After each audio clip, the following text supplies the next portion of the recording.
Você se preocupa com um resfriado? No mundo medieval, até a dor de cabeça podia ser o fim. No nosso mundo atual, a saúde é uma preocupação constante, mas também uma área de incrível avanço. Se você sente uma tosse persistente, uma dor de garganta ou até mesmo um leve mal-estar, a primeira coisa que muitos de nós fazemos é ligar para o médico, buscar informações confiáveis em sites como o WebMD, ou correr até a farmácia em busca de remédios que prometem alívio rápido e eficaz. Um simples resfriado, embora incômodo, raramente é motivo de pânico. No máximo, ele nos atrasa no trabalho ou nos força a alguns dias de repouso e hidratação. Nós temos antibióticos para infecções bacterianas, vacinas para prevenir doenças, analgésicos para a dor e uma vasta rede de hospitais e especialistas prontos para intervir em casos mais sérios. Sentimos-nos seguros, protegidos por um escudo de conhecimento médico e tecnologia. Mas e se eu te dissesse que esse escudo, essa sensação de segurança, é uma invenção surpreendentemente recente na história humana? Imagine-se transportado para a Idade Média, um período de profunda escuridão para a ciência médica. Naquele tempo, um simples resfriado, uma dor de cabeça persistente ou um corte leve no dedo não eram meros aborrecimentos. Não havia um WebMD medieval para você consultar, e a medicina disponível transformava o que hoje seriam problemas triviais em verdadeiras sentenças de morte. Neste vídeo, vamos desvendar o aterrorizante mundo da saúde e medicina medieval. Um universo onde o corpo humano era um mistério, as doenças eram punições divinas ou desequilíbrios inexplicáveis, e os tratamentos eram, na melhor das hipóteses, ineficazes e, na pior, letais. Prepare-se para uma viagem ao passado que fará você valorizar cada comprimido, cada injeção e cada consulta médica que tem à sua disposição. A teoria dos humores, como a saúde era vista como um desequilíbrio de fluidos corporais, ditando tratamentos bizarros. Se você acha que a medicina moderna é complexa, imagine tentar curar uma doença sem o menor conhecimento de anatomia detalhada, fisiologia, vírus, bactérias ou higiene. Na Idade Média, a base de toda a compreensão da saúde e da doença estava firmemente alicerçada em uma teoria que hoje nos parece completamente absurda, mas que dominou o pensamento médico por mais de 2 milênios, a teoria dos humores. Originada na Grécia Antiga, com Hipócrates e posteriormente consolidada por Galeno. Essa teoria postulava que o corpo humano era composto por 4 fluidos ou humores essenciais: sangue, associado ao ar quente e úmido; fleuma, associada à água fria e úmida; bile amarela, associada ao fogo quente e seca; bile negra, associada à terra fria e seca. A saúde perfeita, segundo essa visão, dependia de um equilíbrio harmonioso entre esses 4 humores. Quando uma pessoa adoecia, a explicação era simples: um ou mais humores estavam em excesso ou em falta, desequilibrando o sistema. Não importava se o paciente tinha febre, tosse, dor de cabeça ou feridas. A causa subjacente era sempre um problema humoral. Essa crença ditava absolutamente todos os diagnósticos e tratamentos. Se um paciente tinha febre, sinal de calor excessivo, isso poderia ser atribuído a um excesso de bile amarela. Se estivesse apático e pálido, talvez fosse um excesso de fleuma.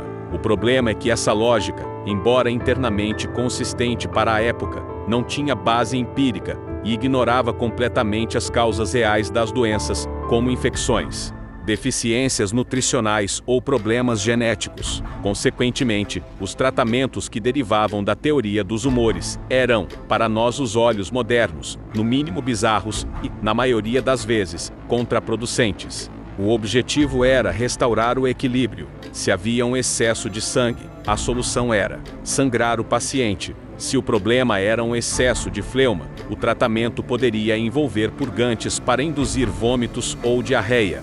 Dietas específicas, ervas com propriedades laxativas ou diuréticas, e até mudanças no estilo de vida, eram prescritas para tentar manipular esses fluidos corporais imaginários. Médicos medievais, quando disponíveis, pois a maioria das pessoas dependia de curandeiros locais ou da fé, passavam mais tempo observando a urina do paciente ou a cor da sua pele, em busca de pistas sobre o desequilíbrio humoral, do que investigando sintomas reais ou fazendo exames físicos. A total ignorância sobre a circulação sanguínea, a função dos órgãos e a existência de micro-organismos significava que eles estavam lutando contra fantasmas, enquanto as causas reais da doença continuavam agindo sem impedimentos. Essa teoria não apenas limitava o avanço médico, mas também condenava incontáveis vidas. Um paciente com uma infecção bacteriana, que precisaria de um antibiótico inexistente, era sangrado para remover o mau humor,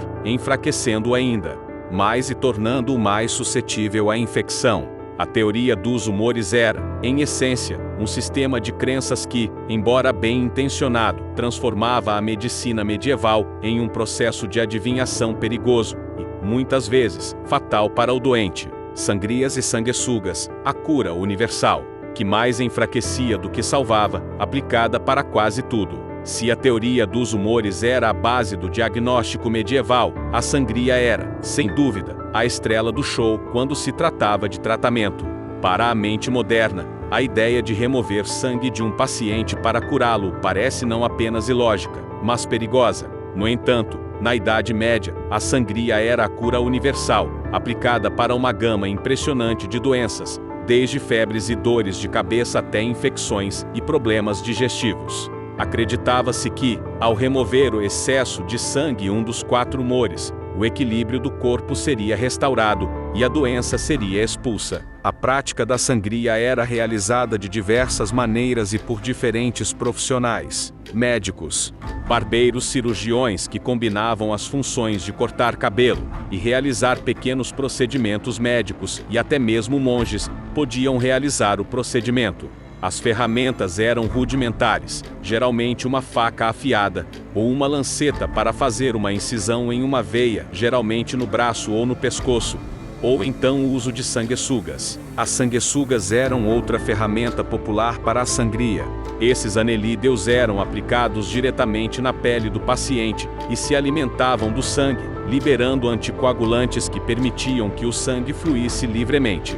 Embora hoje saibamos que as sanguessugas têm algumas aplicações médicas muito específicas, como em cirurgias de reimplante para melhorar o fluxo sanguíneo, na Idade Média, elas eram usadas indiscriminadamente, muitas vezes em grandes quantidades, para drenar os humores desequilibrados. O problema é que, na maioria dos casos, a sangria não apenas era ineficaz, como era ativamente prejudicial. Pacientes já enfraquecidos por doenças, desnutrição ou outras condições, tinham seu volume sanguíneo drasticamente reduzido. Isso levava à anemia. A perda de sangue diminuía a capacidade do corpo de transportar oxigênio, causando fadiga, fraqueza e palidez. Choque hipovolêmico. Em casos de sangrias excessivas, a perda de volume sanguíneo podia levar a um colapso circulatório e morte. Infecções. As incisões eram feitas sem qualquer noção de asepsia. Ferramentas não esterilizadas e a falta de higiene na pele abriam portas para infecções bacterianas graves, que podiam levar à sepse e à morte. Imagine um paciente com febre alta devido a uma infecção. A cura medieval seria sangrá-lo para liberar o calor. O resultado? O paciente ficava ainda mais fraco, anêmico e vulnerável à infecção, que continuava a se espalhar sem controle.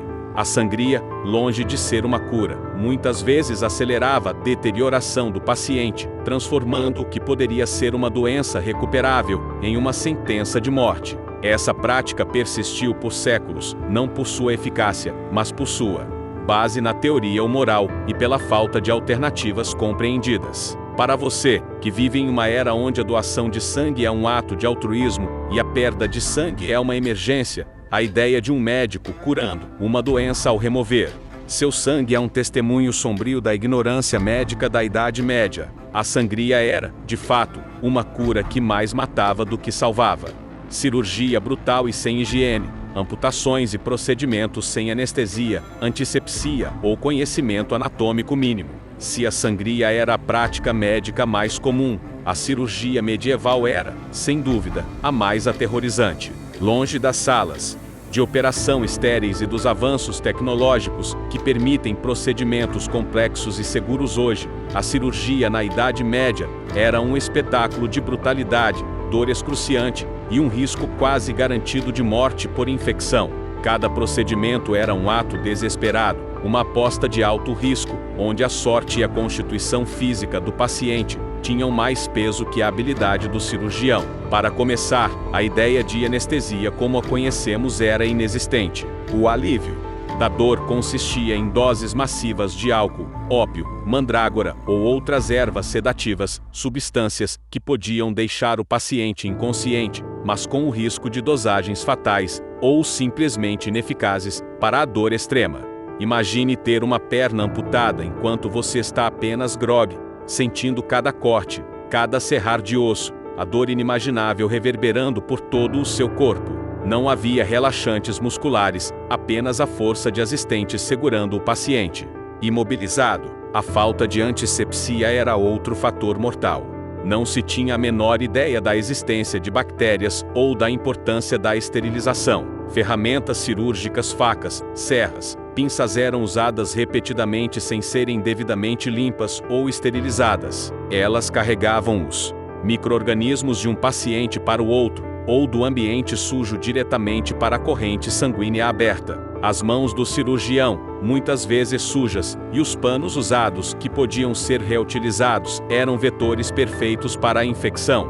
O ambiente da cirurgia, uma mesa de madeira em um quarto sujo, um campo de batalha, ou até mesmo um açougue era um paraíso para os patógenos. O conhecimento anatômico era rudimentar e, muitas vezes, baseado em teorias antigas, não em dissecações reais ou observações precisas. A Igreja Católica, por muito tempo, desencorajou a dissecação de cadáveres humanos, o que limitou severamente o aprendizado dos cirurgiões. Eles operavam sem um mapa claro do corpo, muitas vezes cortando nervos, vasos sanguíneos importantes, ou órgãos por pura falta de conhecimento da sua localização exata ou função. Procedimentos comuns incluíam amputações, necessárias para feridas gangrenosas ou esmagamentos, feitas rapidamente, com serras sem esterilização, resultando em hemorragias e infecções fatais na maioria das vezes. Extrações de pedras na bexiga, um procedimento extremamente doloroso e com alta taxa de mortalidade. Trepanar, fazer furos no crânio. Acreditava-se que liberava espíritos malignos ou maus humores causadores de dores de cabeça ou loucura. A recuperação pós-cirúrgica era igualmente precária. Sem antibióticos, qualquer infecção que se instalasse, o que era quase certo, era um bilhete de ida para a sepse, a gangrena e a morte. As feridas eram tratadas com panos sujos e pomadas que podiam mais atrapalhar do que ajudar. A dor era uma companheira constante, e o risco de vida permanecia alto por semanas. Para você, que vive na era da cirurgia robótica, da anestesia geral e dos antibióticos que nos salvam da morte diária, a simples ideia de passar por um procedimento cirúrgico medieval seria um pesadelo que beiraria o horror. A cirurgia na Idade Média não era uma ciência, mas uma forma bruta e desesperada de intervenção, onde a linha entre curar e matar era tênue. E a brutalidade era a regra, não a exceção. O inimigo invisível, a total ignorância sobre germes, bactérias e a causa real da maioria das infecções e doenças. No coração de todas as deficiências da medicina medieval estava uma lacuna de conhecimento fundamental que hoje consideramos básico, a total ignorância sobre a existência e o papel dos micro-organismos. Para nós, a palavra germe ou bactéria é imediatamente associada a doenças, higiene e a necessidade de combatê-los. Desinfetamos superfícies, lavamos as mãos com sabonete antibacteriano e entendemos que infecções são causadas por seres vivos invisíveis a olho nu. Na Idade Média, esse inimigo invisível era, de fato, invisível em todos os sentidos e sua existência e modos de operação eram um completo mistério. Sem microscópios que seriam inventados séculos depois e sem qualquer base teórica. Para entender o contágio de forma científica, as pessoas não podiam conceber que pequenas criaturas pudessem invadir o corpo e causar doenças. Como resultado, as causas das enfermidades eram atribuídas a uma série de fatores que hoje sabemos serem incorretos. Desequilíbrio dos humores, como já vimos, era a teoria dominante. Uma dor de cabeça ou febre era um problema de sangue ou bile, não de um vírus ou bactéria. Miasmas, os maus ares ou vapores nocivos que emanavam de sujeira e decomposição. Embora houvesse uma conexão indireta, lugares sujos atraem insetos e roedores que transmitem doenças, e a falta de higiene gera miasmas. A causa real não era o cheiro em si, mas os micro-organismos associados. Punição divina.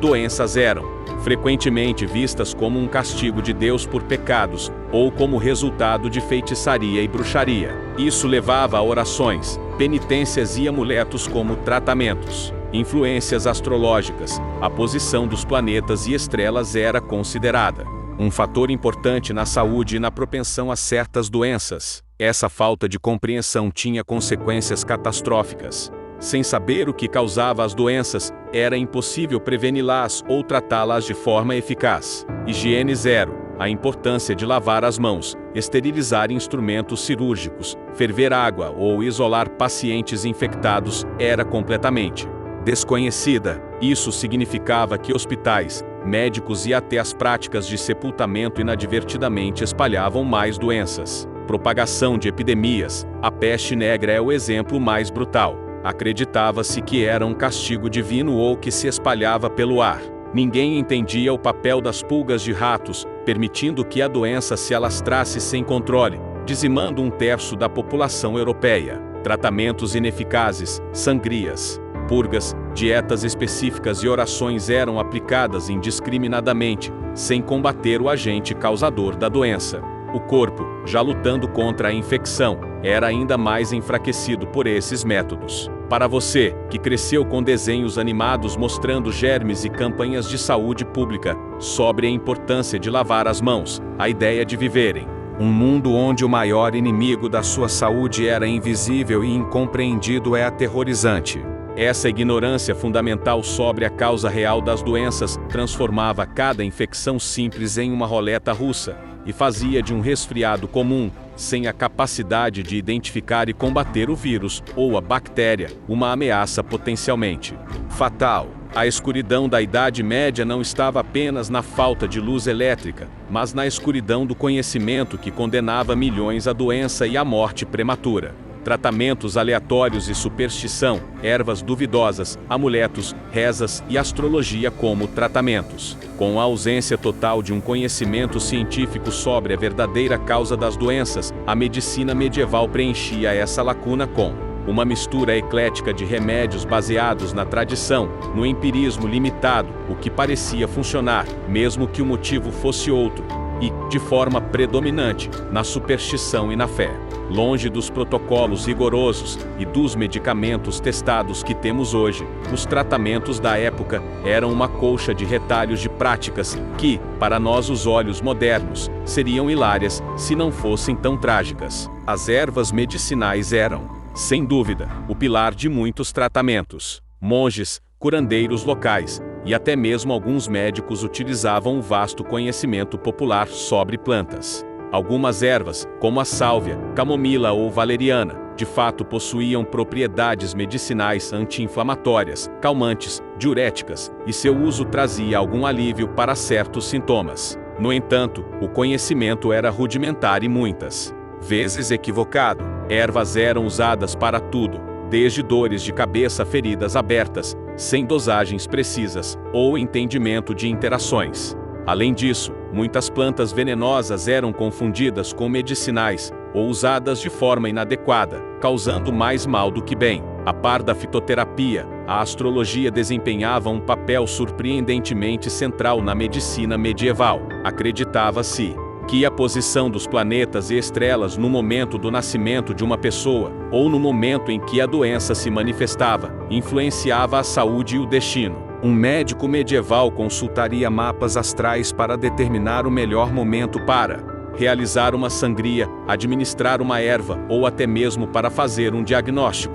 A lógica era que o corpo humano era um microcosmo do universo e os movimentos celestes afetavam os humores e a vitalidade. Mas talvez o aspecto mais difundido e desesperador dos tratamentos medievais fosse a forte dependência da fé e da superstição. Diante de doenças inexplicáveis e incuráveis, a população se voltava para o divino. Doenças eram vistas como castigo pelos pecados, possessão demoníaca ou obra de bruxaria. Consequentemente, as curas passavam por rezas e orações, intensas sessões de oração, jejuns e penitências para pedir perdão e a intervenção divina. Amuletos e talismãs, objetos com supostos poderes mágicos ou protetores, usados para afastar o mal ou atrair a cura. Relíquias de santos, peregrinações a santuários que guardavam relíquias de santos, na esperança de um milagre. Exorcismos, em casos de doenças mentais ou epilepsia, que eram frequentemente atribuídas à possessão demoníaca. É crucial entender que, para a pessoa medieval, essas práticas não eram alternativas, eram a medicina. O médico, o monge e a curandeira da aldeia podiam prescrever um chá de ervas, uma sangria e uma série de orações, tudo na mesma consulta. A falta de ensaios clínicos, de entendimento sobre o placebo ou de qualquer método científico de validação significava que a eficácia real dos tratamentos era um mistério. O paciente que se recuperava, muitas vezes por força do próprio corpo ou do sistema imunológico, era visto como um sucesso do tratamento, não importando a base lógica. Para você, que confia em diagnósticos baseados em exames laboratoriais e tratamentos com comprovação científica, a ideia de que sua recuperação dependeria de uma combinação aleatória de ervas, rituais astrológicos e orações, enquanto seu corpo lutava sozinho contra um inimigo invisível, é um testemunho sombrio da fragilidade da vida e do conhecimento na Idade Média.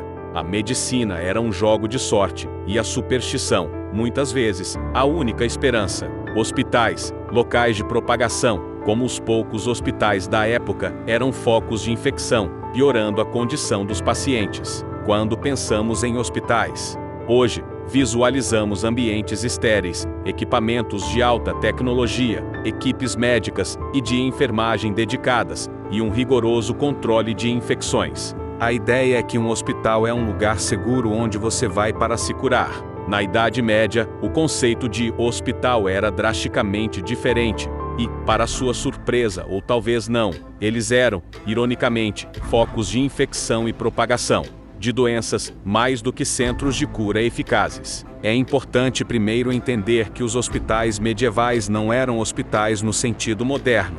A maioria era fundada e administrada por ordens religiosas ou instituições de caridade, com um forte componente de caridade e acolhimento. Seu objetivo principal era oferecer abrigo e cuidado básico a pobres, doentes, peregrinos, idosos e moribundos, um refúgio para aqueles que não tinham para onde ir. Mais do que um centro médico avançado, a cura, quando acontecia, era vista como um milagre divino ou o resultado da robustez do próprio paciente, e não da intervenção médica. As condições nesses locais eram, para nossos padrões, chocantes. A higiene era praticamente inexistente, falta de saneamento, eram raros os sistemas de esgoto ou água corrente. Dejetos humanos eram descartados de forma rudimentar, muitas vezes em fosos ou baldes que não eram esvaziados com frequência, impregnando o ar com mau cheiro e atraindo pragas. Superlotação. Os pacientes eram frequentemente alojados em grandes enfermarias, com muitas camas em um único espaço,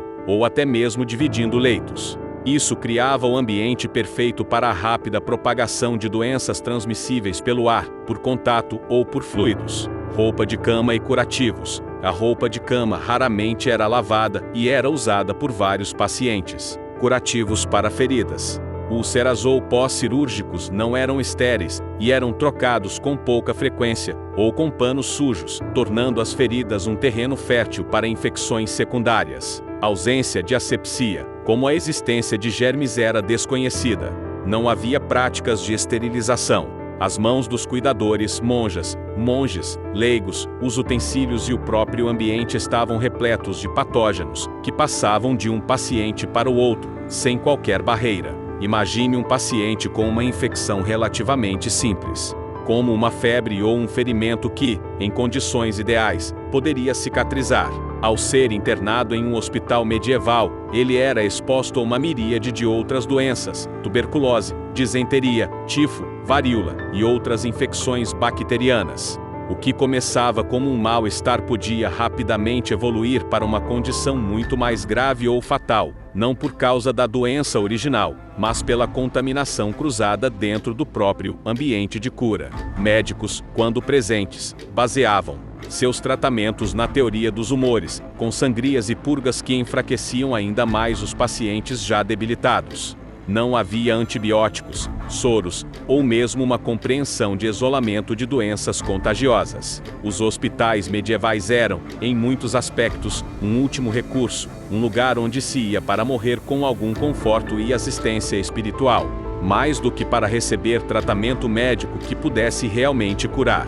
Para você, que confia na ciência hospitalar e na dedicação de profissionais treinados em ambientes estéreis, a ideia de que um hospital poderia ser o lugar onde sua condição pioraria fatalmente é um lembrete chocante de quão diferente era a batalha contra a doença na Idade Média. Era um cenário onde a caridade era abundante, mas o conhecimento científico, fatalmente escasso. A fragilidade da vida, e porque a medicina moderna é um milagre que você não dá valor. Chegamos ao fim da nossa dolorosa jornada pelo mundo da saúde e medicina medieval. Se você nos acompanhou até aqui, provavelmente está sentindo um alívio imenso por viver no século XXI. O que desvendamos juntos é uma verdade inegável: a vida na Idade Média era brutalmente frágil, e a maior parte dessa fragilidade se devia à total ignorância e ineficácia da sua medicina. Relembre cada aspecto que abordamos. A teoria dos humores, uma fantasia de desequilíbrios corporais que guiava diagnósticos e tratamentos. A sangria e as sanguessugas, curas universais que mais enfraqueciam do que salvavam, drenando a vida de pacientes já debilitados. A cirurgia brutal e sem higiene, onde a dor era insuportável e a infecção, uma sentença de morte quase garantida, sem anestesia ou asepsia. A ignorância total sobre germes e bactérias, o verdadeiro inimigo invisível, que tornava impossível prevenir ou combater as doenças eficazmente. Os tratamentos aleatórios e a superstição, onde ervas duvidosas, amuletos e orações eram a única esperança contra males incuráveis. E, finalmente, os hospitais, que, apesar de bem-intencionados, eram focos de contaminação, transformando-se em armadilhas mortais para aqueles que buscavam ajuda. Para você, que vive em uma era de antibióticos que combatem infecções, vacinas que erradicam doenças, anestesias que eliminam a dor, e um conhecimento científico que nos permite entender e curar o corpo, a ideia de enfrentar até mesmo um simples resfriado, na Idade Média deveria ser aterradora. Aquilo que hoje resolvemos com um comprimido ou uma visita rápida ao médico era, para o medieval, um convite ao sofrimento prolongado e, muito provavelmente, à morte. A fragilidade da vida era a regra, não a exceção. As pessoas morriam jovens, não por acaso, mas por um sistema médico que operava no escuro, contra inimigos invisíveis e incompreendidos. O conhecimento que temos hoje, que salva bilhões de vidas, era a maior barreira entre a vida e a morte na Idade Média. E aí, sentiu o choque da realidade medieval? Esperamos que essa viagem no tempo tenha te feito valorizar cada avanço da medicina moderna e a segurança que você tem hoje. Se você curtiu essa dose de história crua e quer descobrir mais segredos chocantes do passado, não se esqueça de deixar o seu like neste vídeo, se inscrever no canal para não perder nenhum conteúdo e ativar o sininho das notificações para ser avisado sempre que um novo vídeo for ao ar. Até a próxima!